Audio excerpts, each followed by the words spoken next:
What causes, say, heroin addiction? This is a really stupid question, right? It's obvious, we all know it. Heroin causes heroin addiction. Here's how it works. If you use heroin for 20 days, by day 21, your body would physically crave the drug ferociously because there are chemical hooks in the drug. That's what addiction means. But there's a catch. Almost everything we think we know about addiction is wrong.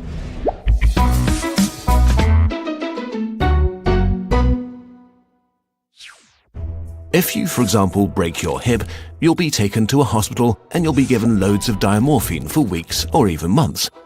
Diamorphine is heroin. It's in fact much stronger heroin than any addict can get on the street because it's not contaminated by all the stuff drug dealers dilute it with.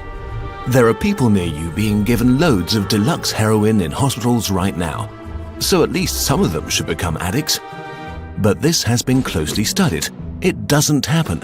Your grandmother wasn't turned into a junkie by her hip replacement. Why is that? Our current theory of addiction comes in part from a series of experiments that were carried out earlier in the 20th century. The experiment is simple. You take a rat and put it in a cage with 2 water bottles. One is just water, the other is water laced with heroin or cocaine. Almost every time you run this experiment, the rat will become obsessed with the drugged water and keep coming back for more and more until it kills itself. But in the 1970s, Bruce Alexander, a professor of psychology, noticed something odd about this experiment. The rat is put in the cage all alone. It has nothing to do but take the drugs. What would happen, he wondered, if we tried this differently? So he built Rat Park, which is basically heaven for rats. It's a lush cage where the rats would have colored balls, tunnels to scamper down, plenty of friends to play with, and they could have loads of sex. Everything a rat about town could want. And they would have the drugged water and the normal water bottles. But here's the fascinating thing. In Rat Park, rats hardly ever use the drugged water.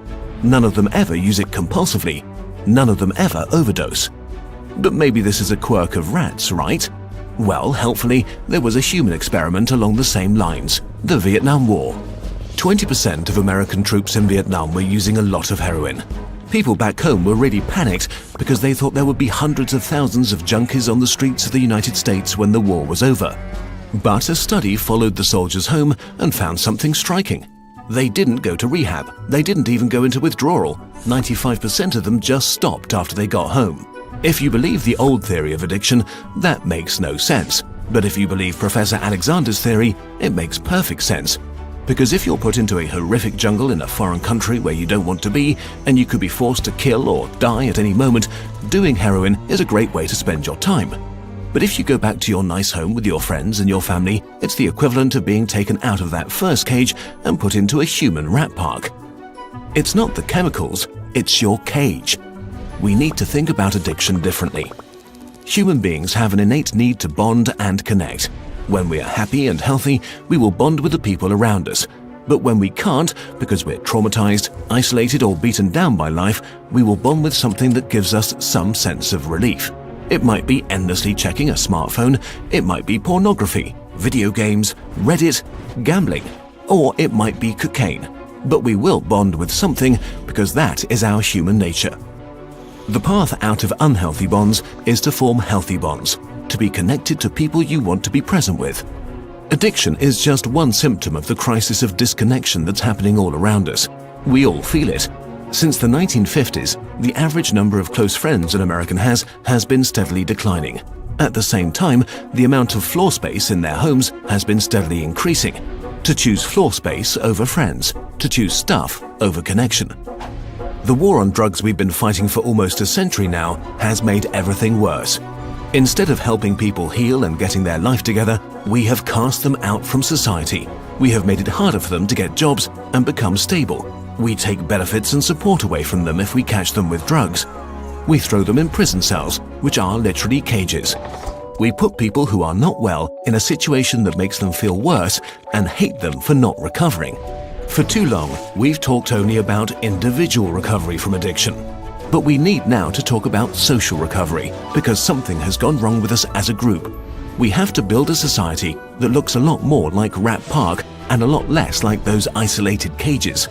We are going to have to change the unnatural way we live and rediscover each other. The opposite of addiction is not sobriety. The opposite of addiction is connection. This video is a collaboration with Johann Hari, the author of the book Chasing the Scream: The First and Last Days of the War on Drugs. He was very kind to work with us on this video to spread the word. We recommend that you give the book a try. Our videos are made thanks to your support on patreon.com. If you want to help us make more of them, we really appreciate your support. We made an interactive version of this video together with some friends. See the link in the description.